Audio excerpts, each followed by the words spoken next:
were canceled. We will never allow mandates on humanity again. And we made a vow. History does not repeat itself. History is a poem that rhymes with itself. And I hear those evil heel clicks of history. That is a poem, a mandate we need to erase. That is a poem and a piece of history we will not repeat.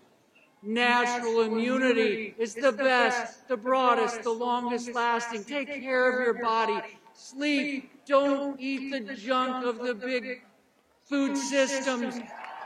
Get your vitamin D, your vitamin D, your vitamin D.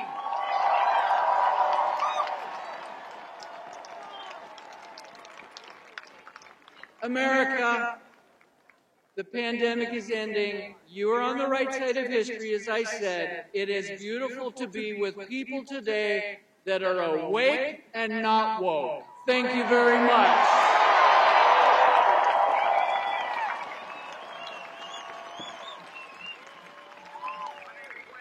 Look to your left, look to your right, look in front of you and look behind you, my friends.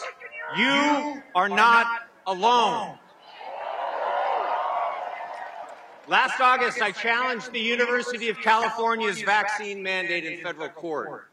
3 months later, the University of California fired me, where I had spent my entire career as a professor in the School of Medicine and director of the medical ethics program. But I'm not backing down. I continue to fight because there's a human right not enshrined in any constitution, and that is the right to truth. And no right has been more systematically trammeled in the last 2 years than this one. Our ruling class has seen in COVID an opportunity to revolutionize society. Recall, for example, how the phrase "the new normal" emerged almost immediately in the very first weeks of the pandemic.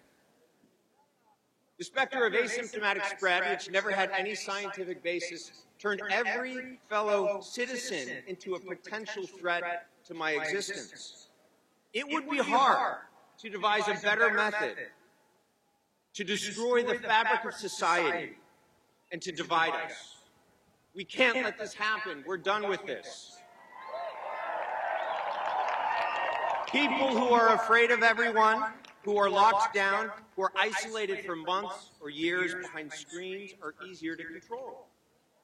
A society grounded in social distancing is a contradiction. It's a kind of anti-society.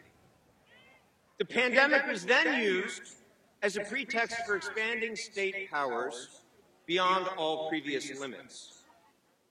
The threshold for what counts as a public health emergency was deliberately never defined. So this state of emergency continues indefinitely with no end in sight. With vaccine mandates and vaccine passports, we're seeing the emergence of what I call a biosecurity surveillance regime. The welding of digital technologies, public health, and police power are leading to unprecedented invasions on our privacy and intrusive methods of control. Now, keep in mind that this pretext of public health and public safety historically has been used to pave the way even for totalitarian regimes. It's a cautionary tale from Germany, given the fact that Nazi Germany was governed for virtually the entirety of its existence under Article 48 of the Weimar Constitution, which allowed for suspension of German laws during times of emergency.